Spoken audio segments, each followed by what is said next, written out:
¿Sabías que ni la ballena azul ni el árbol conocido como General Sherman son los organismos vivos más grandes del planeta? Sino un hongo de Oregón que mide lo que 1500 campos de fútbol juntos. ¿Sabías que más de un cuarto de la materia del universo es oscura y no absorbe, no emite ni refleja ninguna luz y por eso no la podemos observar? ¿Sabías que la civilización maya abarcó un territorio calculado de unos 300,000 kilómetros cuadrados? Pero no lo supimos hasta el siglo XIX, cuando empezamos a redescubrirla. Acompáñanos a un viaje corto a través del tiempo y del espacio, a la prehistoria y a los avances tecnológicos, al pasado y al futuro con Galileo, en Estudio B de Sin embargo al aire. Dios no juega los dados, decía Albert Einstein, y sin embargo se mueve, dijo Galileo Galilei.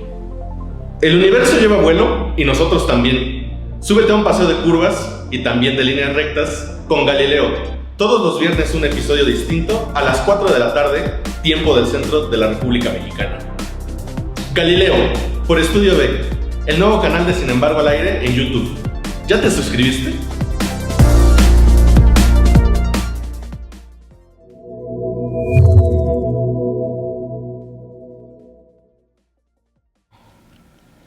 Muy buenas noches, Monse, muy buenas noches al auditorio de Estudio B, buenas noches, buenas tardes, buenos días a la hora que esté usted viendo este programa, el semanal. Les damos la más cordial bienvenida y pues hoy les vamos a presentar el resumen de la semana del 10 al 14 de junio, Monse. Sí, Ilse, ya estamos listas con este resumen, ya saben, muy político que preparamos para todas y todos ustedes. Vamos a una cortinilla rápida y regresamos.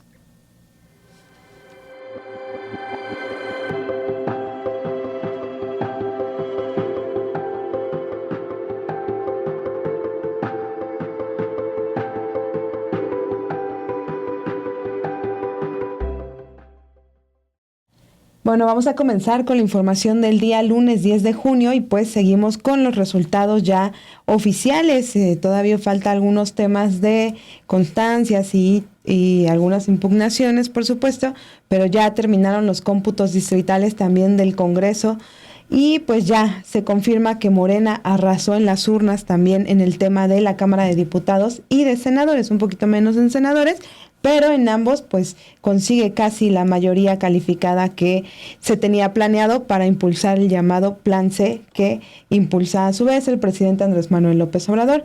Y es que el INE dio a conocer el domingo el resultado final de los cómputos distritales por entidad federativa sobre la elección de senadurías y diputaciones por ambos principios. Y bueno, las personas electas por votación y también los plurinominales. Por eso, pues ya tenemos más claro cómo va a quedar conformado el Congreso de la Unión de la próxima legislatura.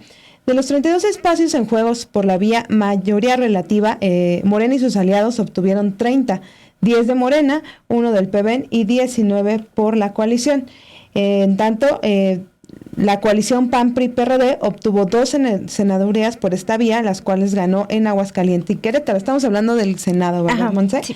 Y bueno, en la sesión extraordinaria del Consejo General, la encargada de despacho de la Secretaría Ejecutiva del INE, Claudia Edith Suárez Ojeda, informó que tras concluirse las sesiones en los 32 consejos locales, los resultados de la elección de senadurías por el principio de mayoría relativa por partido político de más o menos votos son los siguientes.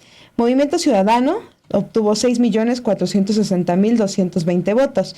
El Partido Verde, 2,298,726 votos. El Partido del Trabajo obtuvo 1,215,172 votos. El PAN, 1,148,920 votos. El PRD, o lo que queda del PRD, 316,636 votos. Los 316,000 eran del PRI, y ahora sí, lo que queda del PRD, pues ese partido obtuvo 76,082 votos. En el caso de la elección de diputados de mayoría relativa, Morena, PT y PBN obtuvieron 256 curules, de los cuales 37 fueron de Morena. Faltarán 2 espacios que el INE le asigne en agosto a esos partidos mediante la fórmula de representación proporcional.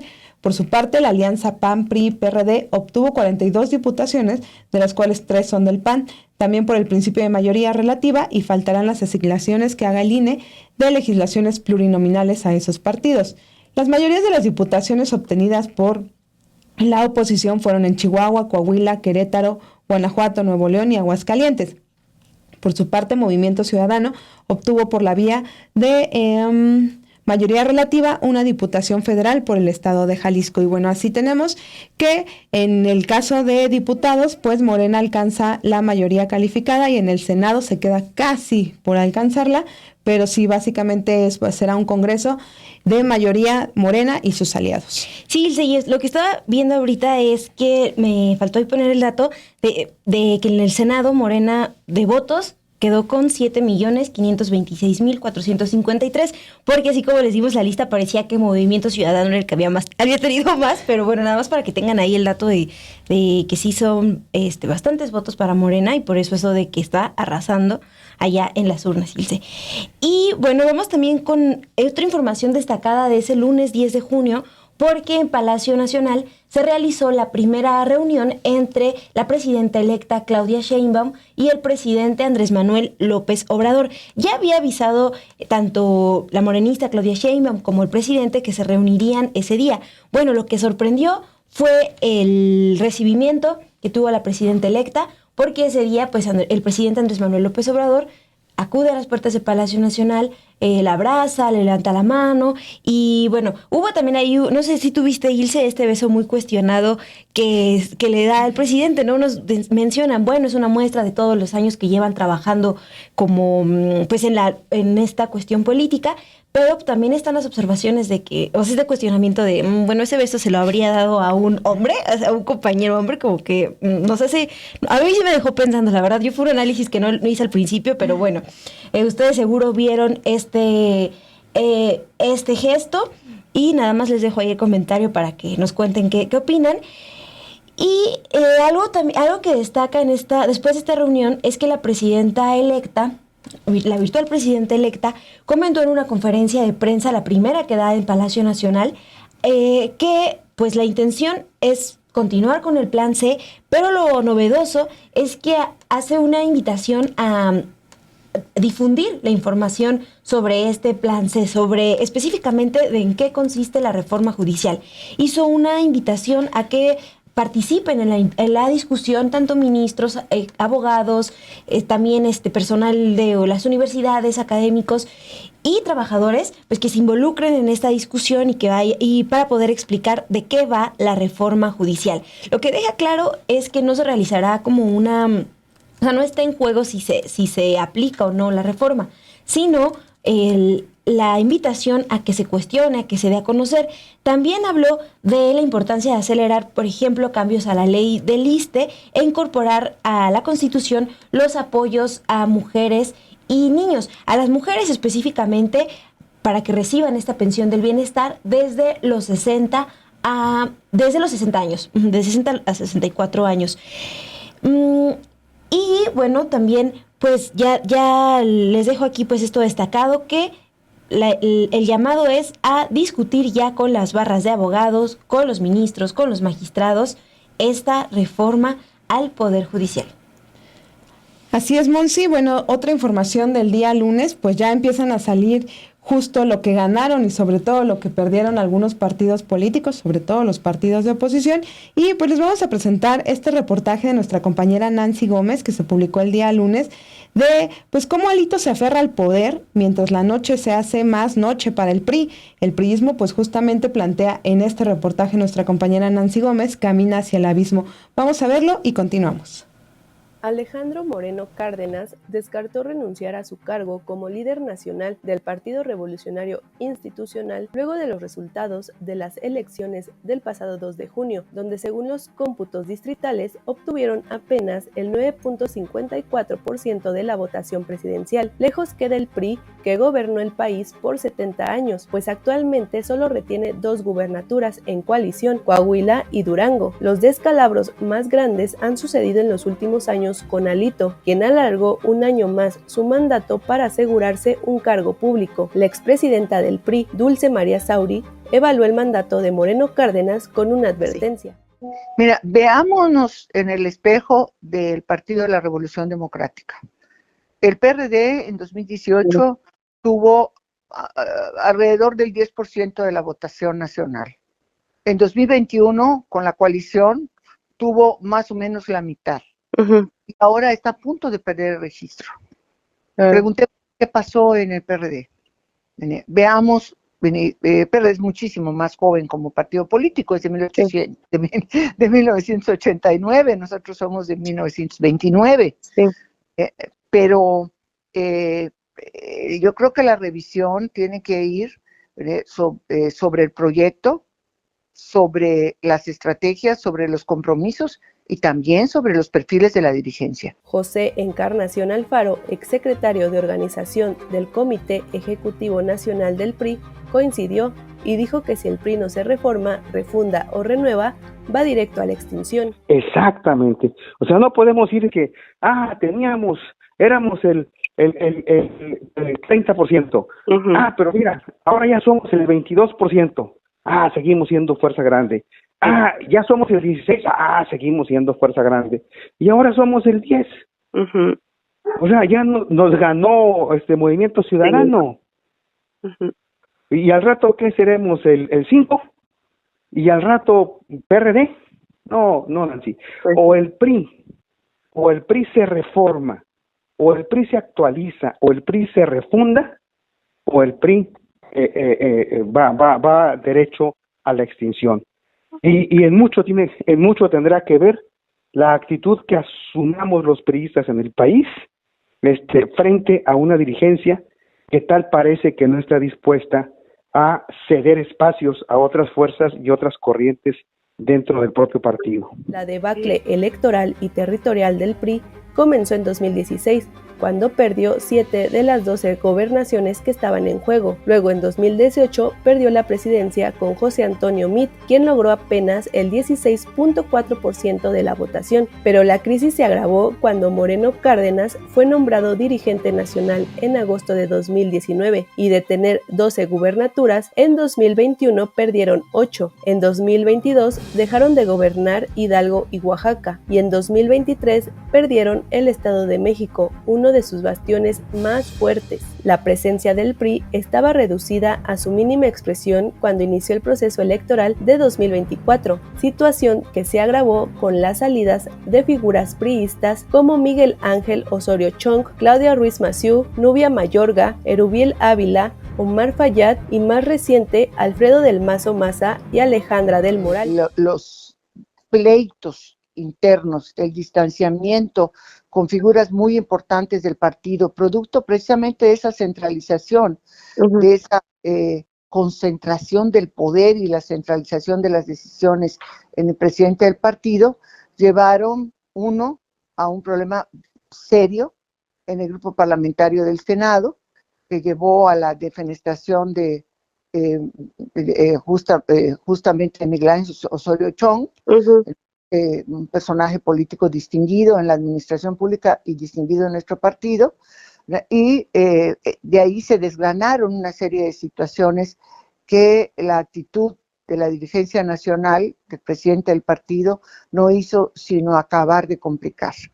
Empezaron a menudear las acusaciones, y las expulsiones comenzaron a ser un acto cotidiano en la vida del PRI, llevado al extremo en estas recientes expulsiones que se hicieron auténticamente cuarto para las 12 de la jornada electoral, en una francamente sin sentido, más que de una reivindicación o una vendetta de carácter personal que no merece un partido como el PRI ser utilizado con esos propósitos. ¿Qué sigue para el PRI tras las elecciones de 2024? De acuerdo con Dulce María Sauri y José Encarnación Alfaro, lo que queda para el PRI es renovarse. O sea, los partidos políticos están obligados a organizarse para garantizar triunfos electorales, para conquistar el poder o conservarlo.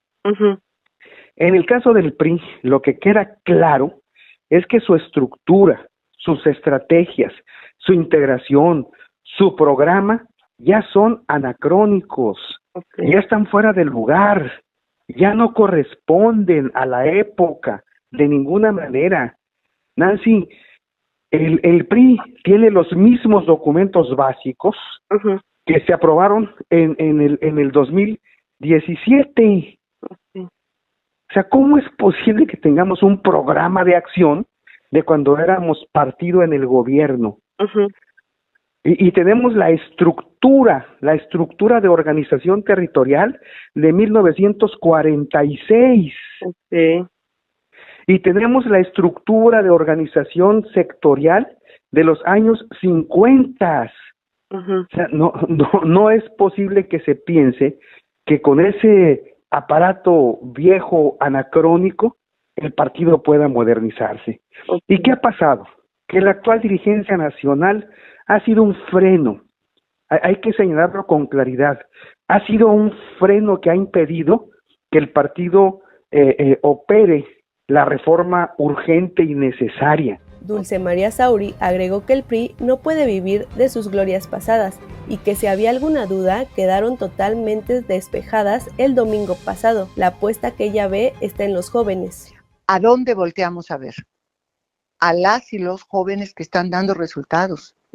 ¿Por qué no voltear a ver a lo que han logrado el priismo de Coahuila, con un joven gobernador al frente? ¿Por qué no voltear a ver lo que han logrado los priistas de Nuevo León en condiciones particularmente adversas? Los priistas de Durango, es decir, aquellos lugares donde a pesar de las circunstancias enormemente difíciles, han sido jóvenes, mujeres y hombres las que están llevando adelante al partido. Pero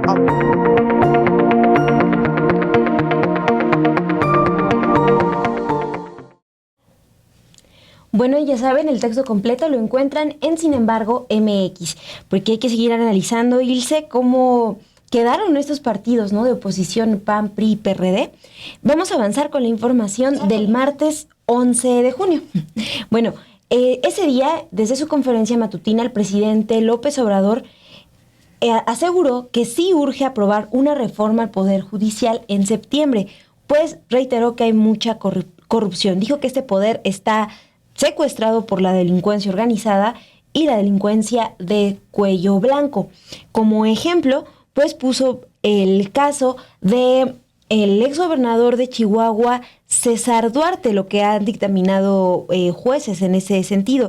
Ustedes recordarán, y si no, pues aquí les informo, que el exgobernador de Chihuahua, priista César Duarte, desde la semana pasada se anunció que ya podrá dejar el centro de privación de la libertad de la prisión para continuar su proceso pues en arresto domiciliario.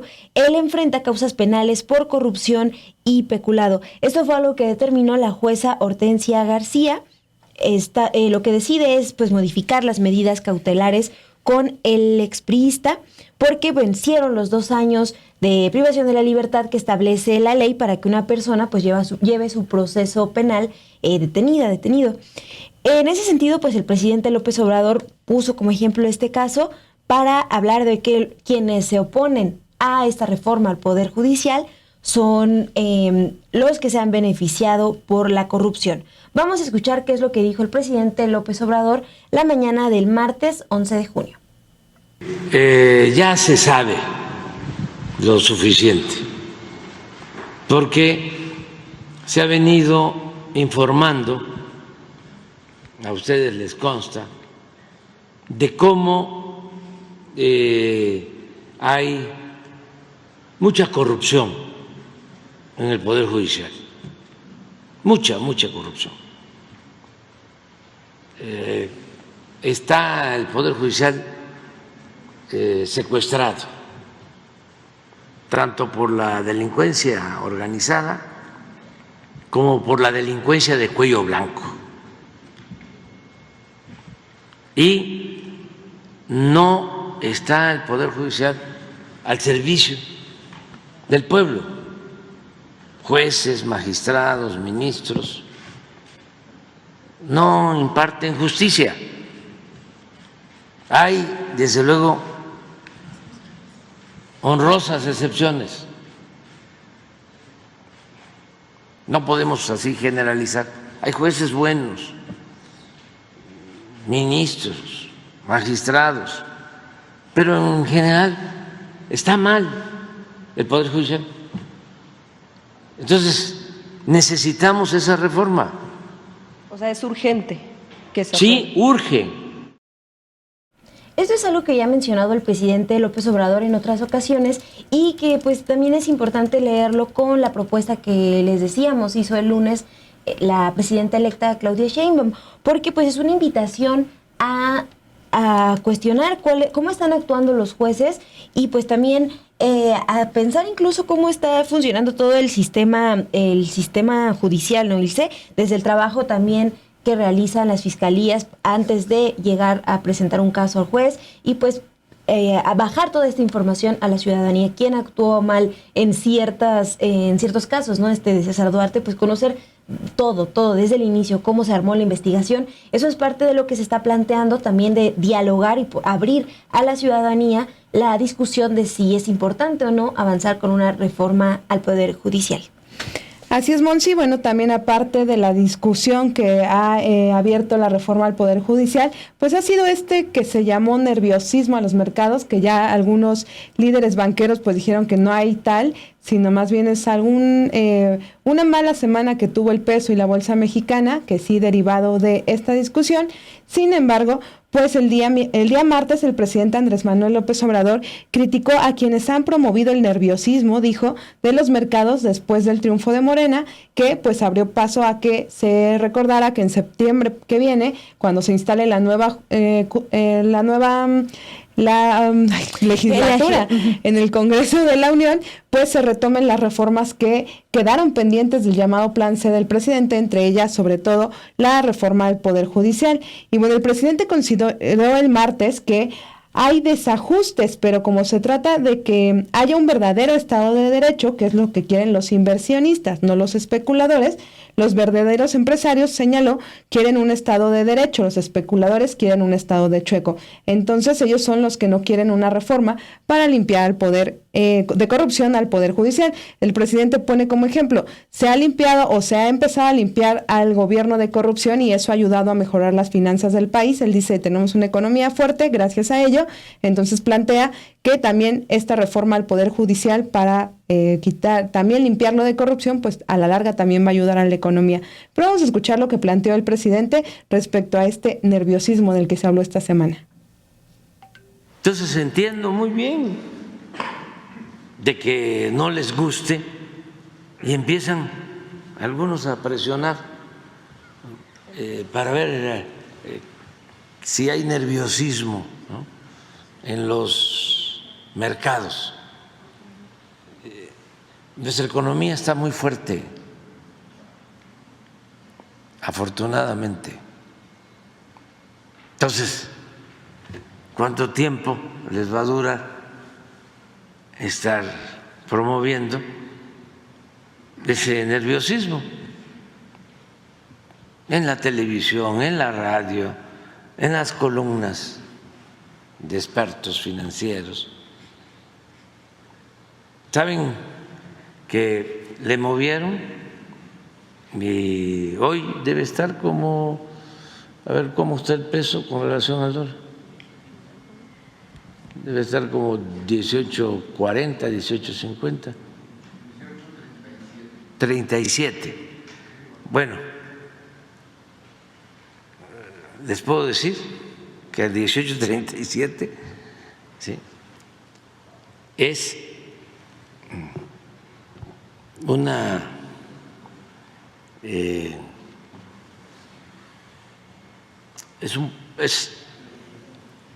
un porcentaje de fortalecimiento del peso, hoy, así como está, del 10% desde que llegamos. Es la moneda hoy, así como está, que más se ha fortalecido con relación al dólar en todo el mundo. A ver si no tiene Carlitos ¿La comparación? la comparación. Nada más para que vean lo importante que es tener una economía fuerte, finanzas públicas sanas. ¿Y por qué tenemos una economía fuerte y finanzas públicas sanas? Porque hemos combatido la corrupción. Y puede ser que ahora haya estos desajustes, pero como se trata de que haya un verdadero Estado de Derecho, que es lo que quieren los inversionistas, no los especuladores,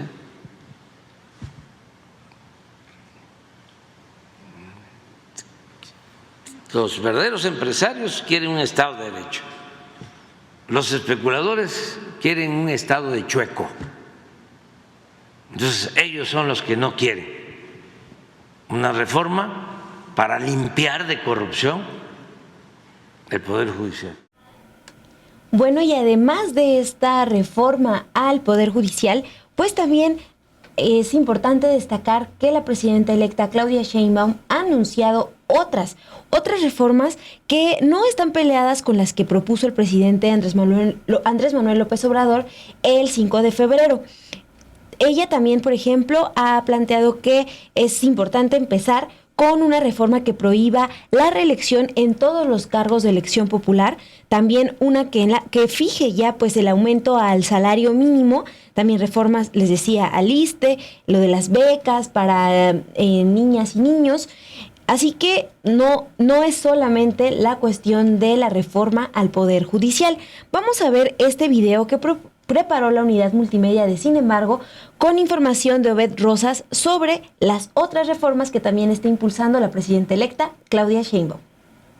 La virtual presidenta electa, Claudia Sheinbaum Pardo, ha trazado junto al presidente Andrés Manuel López Obrador el primer paquete de reformas del Plan C que impulsarán Morena y sus aliados y, como era de esperarse, la principal será la reforma judicial. Sin embargo, Sheinbaum Pardo también pidió prioridad a la eliminación de la reelección, reformar la ley del ISSSTE de 2007 para aumentar el pago de pensiones a las maestras y a los maestros, el llevar las becas a niños de educación básica y el apoyo a mujeres de 60 a 64 años a la Constitución. Fue el pasado 5 de febrero, durante el marco de los 107 años de la promulgación de la Constitución, cuando López Obrador presentó su último paquete de iniciativas trascendentales para su legado político, en donde figuran dos reformas clave, la judicial y la electoral. En ambas se plantean, entre otros puntos, la elección popular de ministros, magistrados y consejeros electorales. Por su parte, Sheinbaum Pardo no solo ha suscrito el Plan C en lo referente a la reforma judicial, sino también añadió sus propias iniciativas, como es el caso de la desaparición de la reelección que dio a conocer en estos 100 puntos, la cual precisó será una de las reformas que deberán priorizarse en la nueva legislatura. Pero la anterior no es la única reforma que ha delineado la virtual presidenta electa. Durante su cierre de campaña el pasado 29 de junio en el Zócalo capitalino, dio a conocer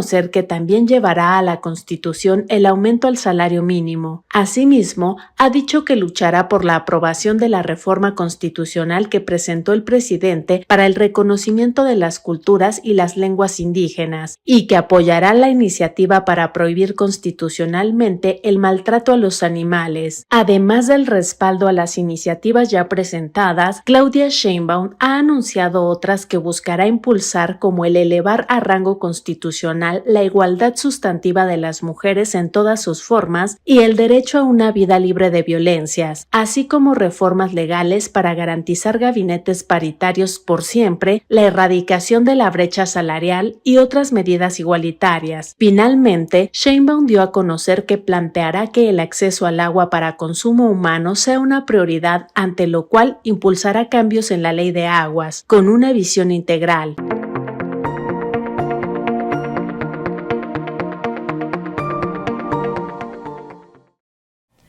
Pasamos ahora sí con la información del miércoles 12 de junio y pues esta semana estuvo marcada totalmente justo por las reacciones en torno a la reforma al Poder Judicial que se planteó se va a retomar ya en el mes de septiembre.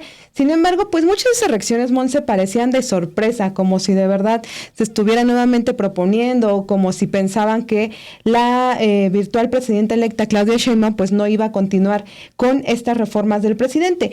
Y pues lo que se ha aclarado durante lo largo de la semana, tanto por el presidente López Obrador como por la propia Claudia Sheinbaum, es que desde la campaña se dijo que no solo se votaba pues por la continuidad del proyecto que ellos representan, sino también para impulsar el llamado Plan C del presidente López Obrador.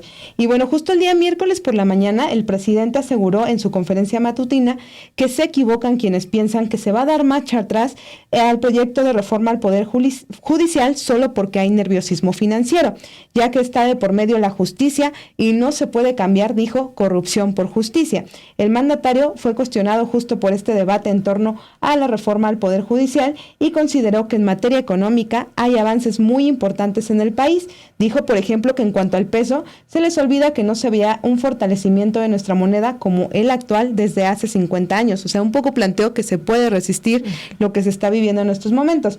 Dijo que también consideró que se puede avanzar que no se puede avanzar si no hay corrupción, que se puede avanzar, si no hay corrupción, por lo que reiteró, por eso están equivocados, lo digo de manera respetuosa, quienes están pensando que vamos a dar marcha atrás al propósito de reformar al Poder Judicial, pues afirmó nuevamente, está podrido, está dominado por la corrupción, solo dijo, pues no se va a dar marcha atrás solo porque hay nerviosismo financiero. Pero vamos a escuchar cómo lo dijo el presidente el día miércoles.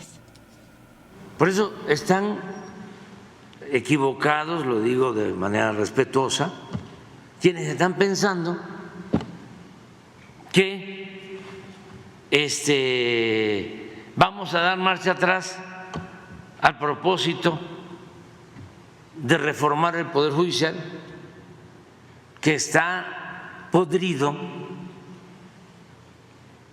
que está dominado por la corrupción, solo porque hay nerviosismo financiero. No, porque sabemos que si limpiamos el Poder Judicial, en el supuesto de que tengamos desajustes en la paridad, al mediano, a largo plazo, eso nos va a ayudar a todos. Pero además está de por medio la justicia. ¿Cómo vamos a cambiar corrupción por justicia? ¿Qué les pasa? Si el éxito de nuestra política económica ha sido precisamente no permitir la corrupción. Entonces, ¿por qué logramos el que se restableciera, que se ratificara el tratado comercial en mejores condiciones con Estados Unidos? Por la honestidad. Y por eso somos el principal socio comercial con Estados Unidos y por eso hay récord en inversión extranjera y por eso México es de los países con menos desempleo en el mundo. Eso no había sucedido. Ya casi tenemos empleo pleno. Pero tiene que ver mucho con eso. La fórmula es no permitir la corrupción, no hacer un gobierno ostentoso,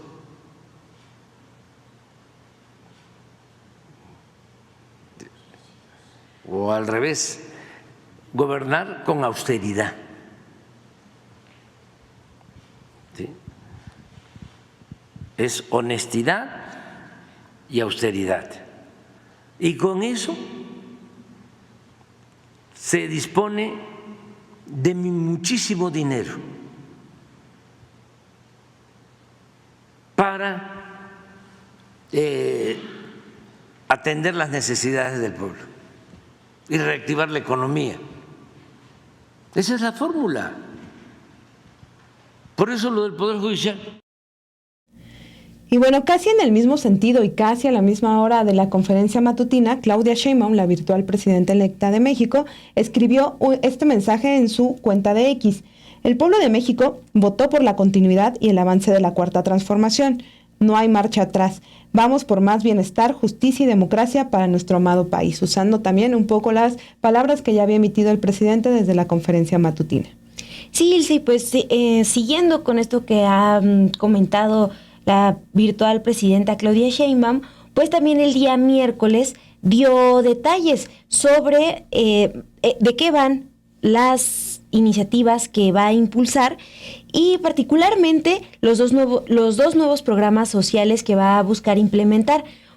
Por lo que dijo, ya prepara las iniciativas para enviarlas a la Secretaría de Gobernación y que ésta las revise junto al presidente López Obrador. Les decíamos hace un momento, se trata del apoyo a mujeres de 60 a 64 años. Eso me parece importante porque el lunes, cuando da la conferencia después de la reunión con el presidente López Obrador, recuerda que está impulsando esta iniciativa porque en sus eventos, en sus giras, cuando le preguntaba a las mujeres si ellas consideraban que su trabajo dentro del hogar, su trabajo de cuidados era reconocido, pues lo que le responde la mayoría de las mujeres que asistieron a sus mítines, pues es que no. Entonces, da esa explicación, pues para explicar, da esa explicación para justificar por qué esta es una de las reformas iniciales que impulsará. Vamos a escuchar qué es lo que comentó el miércoles, la presidenta electa Claudia Sheinbaum. El primer programa social es apoyo a las mujeres de 60 a 64 años de edad.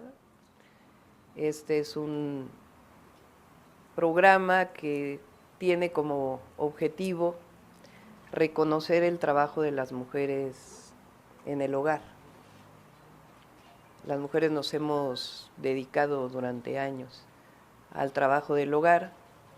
Como siempre lo digo, no debería ser así y hay que impulsar que sea un trabajo de las parejas, pero el conjunto de todos los que pertenecemos a las familias, pero las mujeres somos las que nos dedicamos principalmente al trabajo del hogar. Y como llega una mujer presidenta, hay que reconocer a las mujeres de México, a las mujeres mexicanas, y por eso es este programa, para que al llegar a los 60 años, no solamente sea un reconocimiento, sino que tengan las mujeres un apoyo que les permita desarrollarse, generar autonomía para su propio desarrollo. Entonces, este es el primer programa, y el otro es la beca universal para todos los niños y niñas de preescolar, primaria y secundaria de escuelas públicas. Este programa, como el otro, como siempre lo dije en campaña, va a ser universal y vamos a tomar los 3 primeros años para hacerlo universal, por la presión presupuestal que esto significa.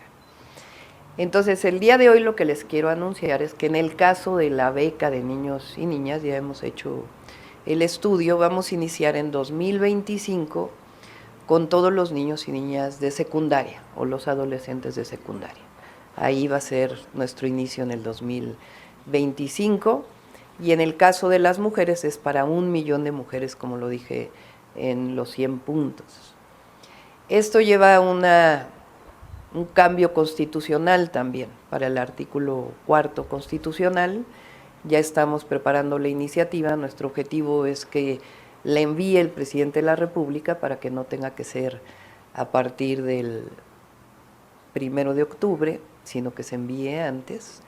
Y la próxima semana le estaremos enviando la iniciativa a la Secretaría de Gobernación para que la pueda ver con el presidente de la República y que ellos consideren el momento para enviarla al Congreso de la Unión, a la Cámara de Diputados o a la Cámara de Senadores. Probablemente sería la Cámara de Diputados.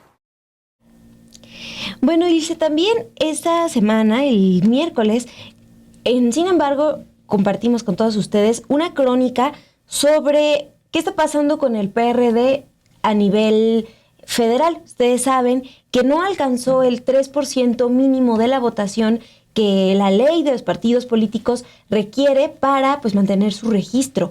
Esto pues no lo alcanzó, ni siquiera en la elección presidencial, tampoco lo hizo en la elección para el Senado y pues mucho menos en la de diputados.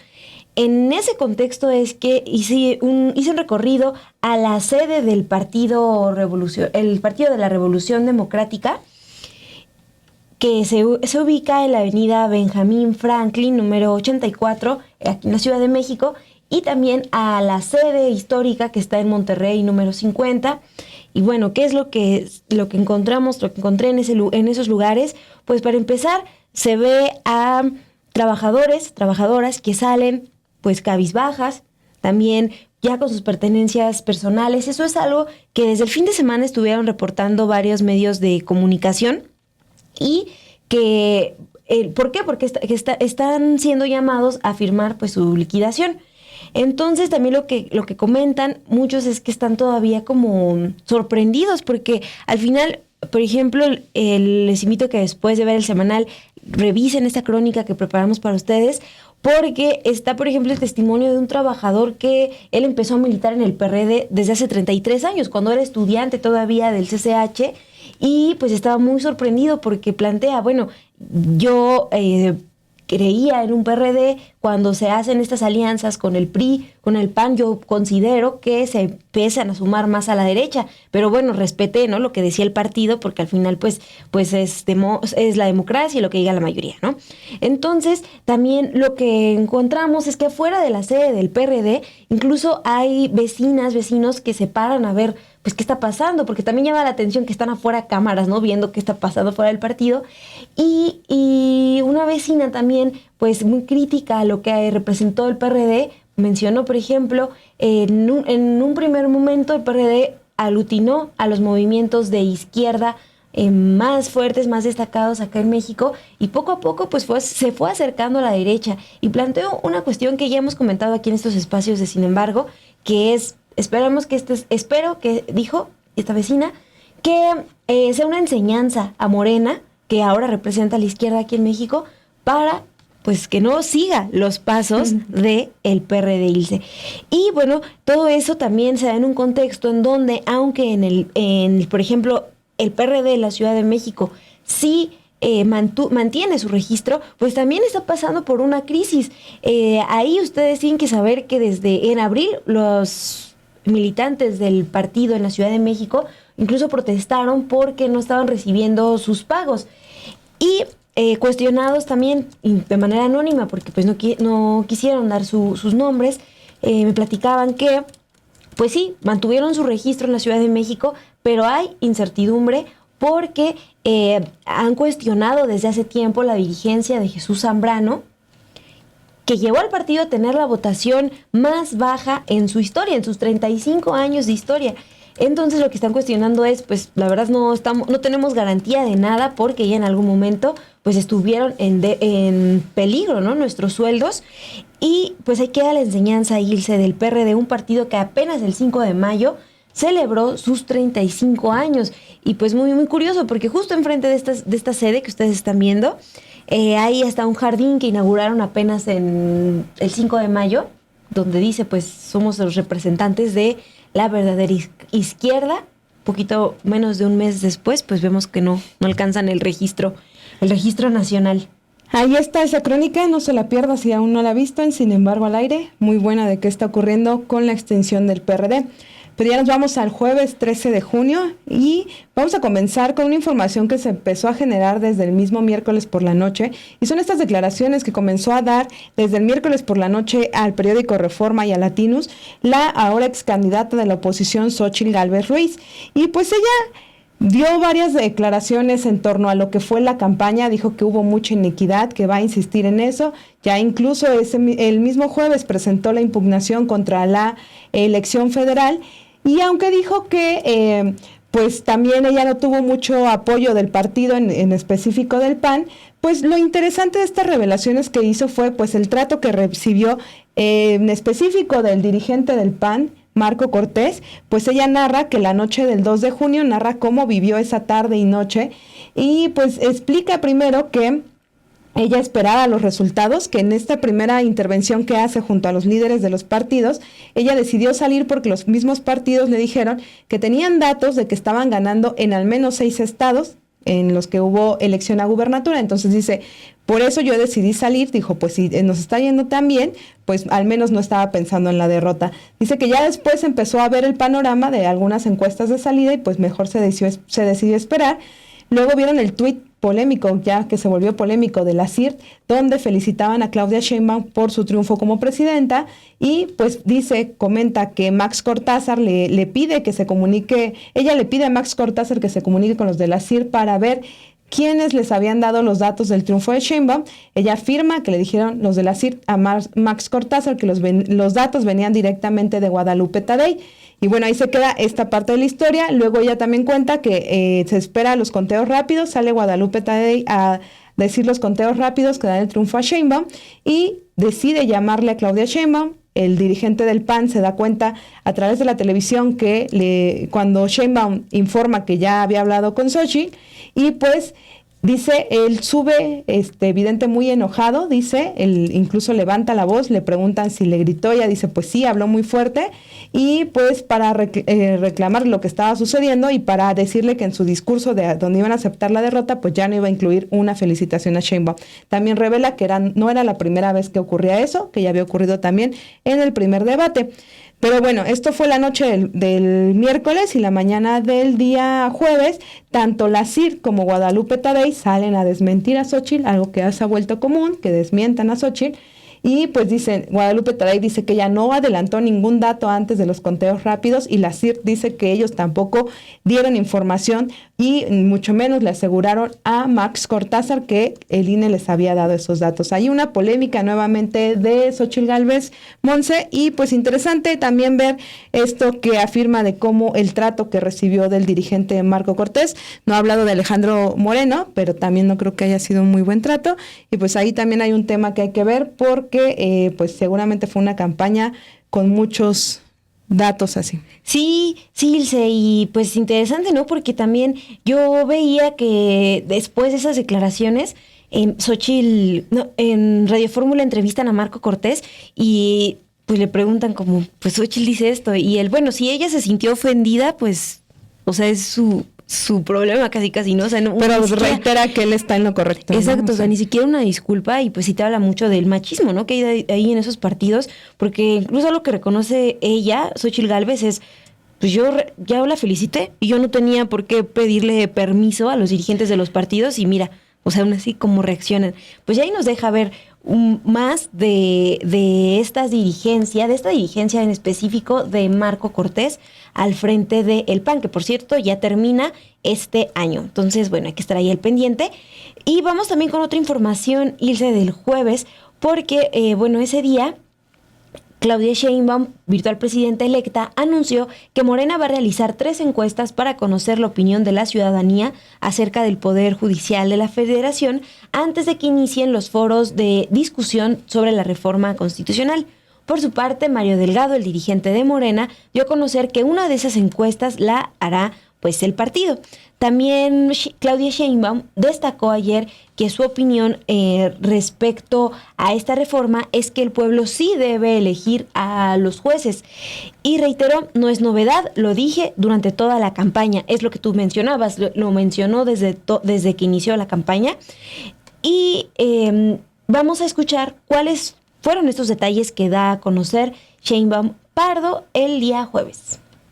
Ustedes conocen nuestra posición respecto a la elección de jueces, magistrados, ministros.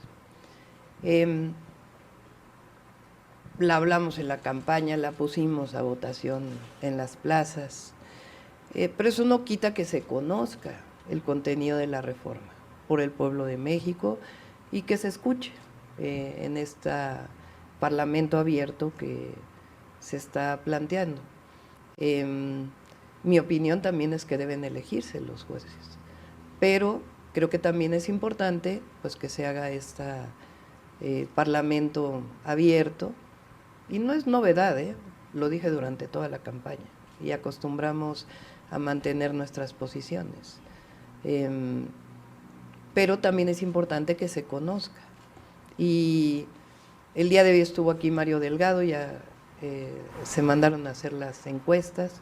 Esperamos que el lunes el resultado de esta encuesta, de qué opina el pueblo de México a partir de una encuesta, cuál es su opinión de jueces, magistrados, ministros, y también de la elección directa.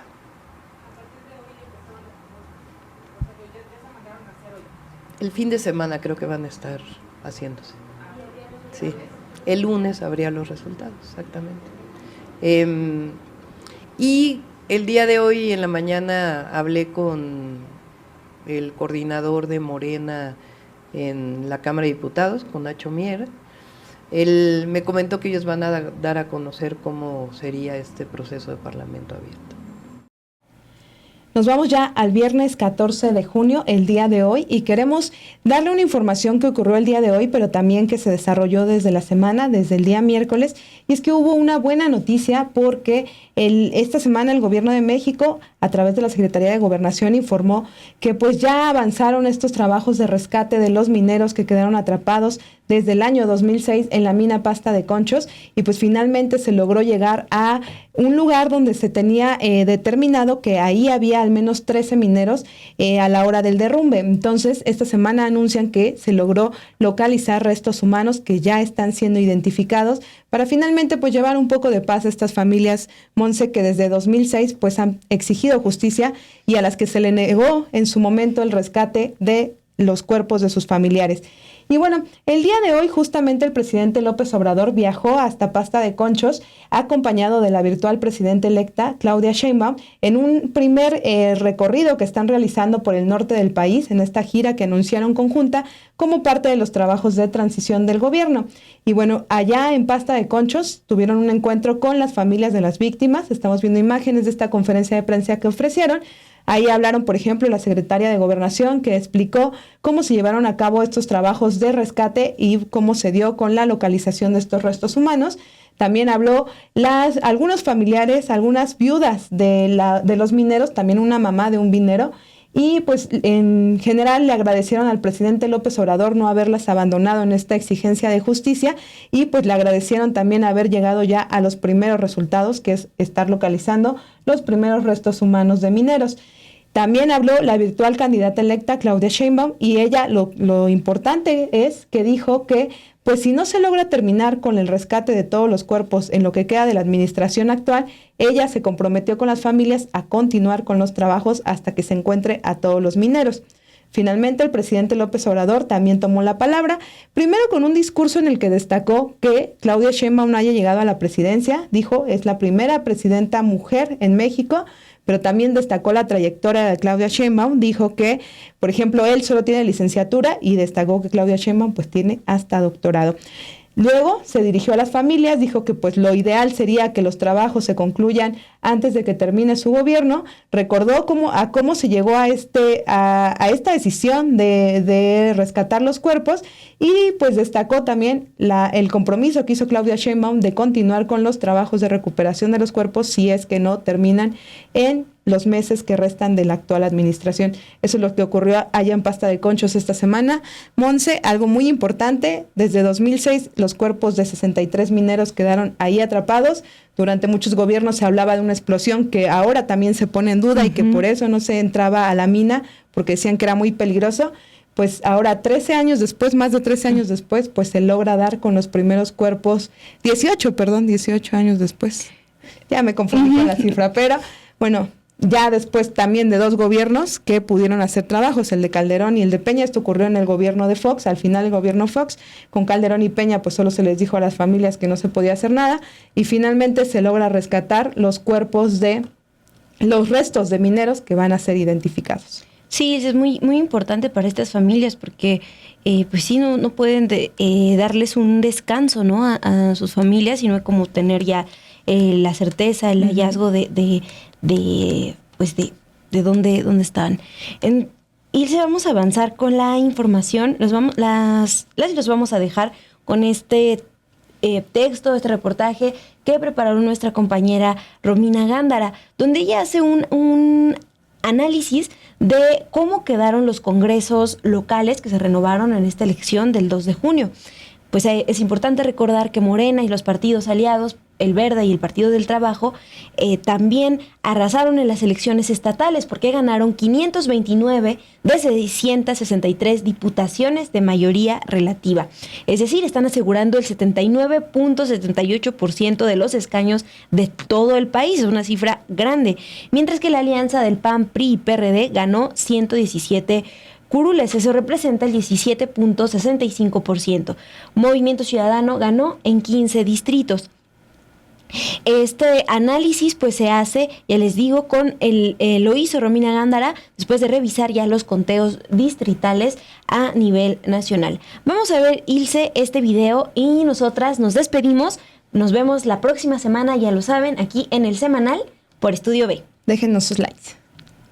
Morena, junto con sus aliados el Partido del Trabajo y el Partido Verde Ecologista de México, logró una contundente victoria en las recientes elecciones, consolidándose como la fuerza dominante en 27 congresos estatales de los 31 en disputa, 5 más de los que controla actualmente. El control de los congresos estatales es clave para que prospere el Plan C de la Cuarta Transformación. A nivel federal, Morena y sus aliados están a un escaño de lograr la mayoría calificada en el Senado, necesaria para modificar la Constitución sin necesidad de la oposición, pero también requieren la aprobación de la mayoría de los estados. En la elección de diputados de mayoría relativa, Morena se convirtió en el grupo mayoritario en Querétaro, Yucatán, Jalisco, Durango y Michoacán. Además, en 7 congresos donde Morena, Partido Verde y Partido del Trabajo no tenían mayoría, ahora se han establecido como la fuerza dominante. En 6 de estos casos desplazaron a la oposición y en Tamaulipas lograron ganar un legislativo que estaba dividido equitativamente entre la alianza PRIAN y la coalición oficialista. La alianza oficialista mantiene el control en 20 congresos estatales, incluyendo Baja California, Ciudad de México, Chiapas, Guerrero, Hidalgo, Oaxaca, Puebla, Veracruz y Zacatecas. Por su parte, el PAN, en alianza con el PRI y el PRD, retuvo el control en 4 estados: Aguascalientes, Chihuahua, Guanajuato y Nuevo León. En las elecciones del 2 de junio se renovaron 1,098 diputaciones de 31 congresos locales. De las 663 diputaciones de mayoría relativa, Morena ganó 86 distritos por sí solo y en alianza con el PT y el Partido Verde y otros partidos locales ganó 424 distritos, sumando un total de 529 diputados, lo que representa el 79.78% de las diputaciones de mayoría relativa. La alianza PAN-PRI-PRD ganó 117 curules, representando el 17.65% de los escaños locales de mayoría relativa, mientras que Movimiento Ciudadano ganó al menos 15 distritos. En 27 estados, los 23 gobernadores de Morena, 2 gobernadores panistas y un priista tendrán un congreso con mayoría. Sin embargo, 4 mandatarios no tendrán los legislativos a su favor: Esteban Villegas Villarreal de Durango y Mauricio Curi González de Querétaro, donde Morena arrebató la mayoría legislativa; Pablo Lemus de Jalisco, quien tendrá un congreso dominado por Morena; y Samuel García de Nuevo León, que continuará con un legislativo confrontado con el PAN y el PRI.